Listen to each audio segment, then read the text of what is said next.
In this video, I'm going to show you how to get insanely powerful weapons, as many as you want, both heavy crossbows and two-handed swords in Baldur's Gate 3. Subscribe to the Linus Wilson channel. We give you the secrets to crush Baldur's Gate 3. So these weapons are actually better than most legendaries. So we have the Watcher greatsword and then the Steel Watcher heavy crossbow. So these would be good for like a heavy, tanky fighter character. And you can take them off of these Steel Watchers, which are giant robots. And I'm using disarming attacks to take them off them. The only downside with these is that you cannot put oils on them, and you cannot, or coatings, and they're really heavy. So I created a new character to carry the sword, which is like 100. It's a Varuna Sunblossom as a fighter,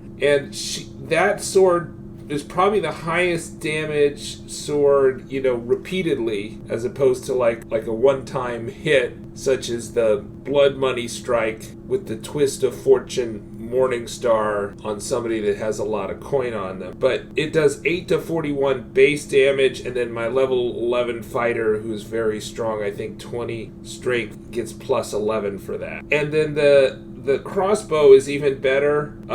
It's 4 to 31 damage, and the best crossbow I could find at this point in the story, early in Act 3, is 3 to 12. So you need to be in early in Act 3, and you're going to come across these Steel Watchers. You do a disarming attack or command drop. I didn't try with a Druid, but I suspect if you do heat metal, they'll also drop their sword or their crossbow, and then you just pick it up. Now, you just need the capacity. Make sure you're not encumbered. That's one of the reasons why I used the hireling fighter for the big sword, which was heavier. Now, I found the sword was not as good on Lae'zel Githyanki as the silver sword as the astral plane, in the sense that the silver sword of the astral plane had higher damage on a Githyanki, average damage, but the high-end damage is probably higher for this Watcher greatsword, which is obscenely large. And you get this, when it's equipped, you get this wide load, a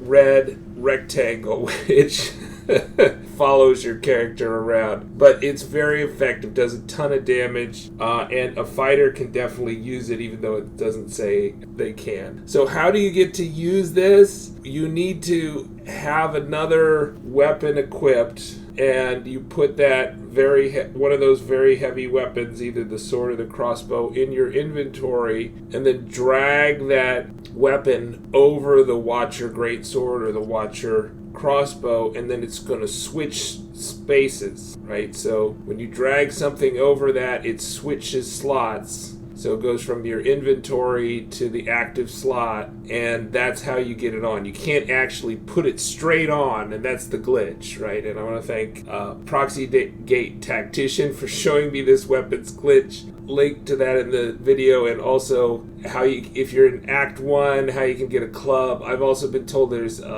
some really big, powerful weapons from the Minotaurs down in the Underdark in Act 1. There's that giant club from the She-Ogre north of the Blighted Village. But you might have to command drop those, or you might have to use a disarming attack with a fighter, which is a level 3 feat for a fighter, to get those. But these are tremendously powerful weapons, especially until you find the other two-handed weapons for fighters later in the act. Subscribe to the Linus Wilson channel. We give you the secrets to crush Baldur's Gate 3. Happy fighting with giant weapons. And, I think that the crossbow is even more OP than the sword itself. Unfortunately, they're so heavy, I don't think that you can equip. If you have a very strong character, you need a very strong, high strength sword, because that affects your inventory. And they need to be proficient in these types of weapons. So proficient in, or is better if they're proficient in heavy crossbows and proficient in great swords. So that's why better for a fighter than a mage, say. But I don't think you could find a crossbow that does anywhere near 4 to 31 base damage before you add your modifiers.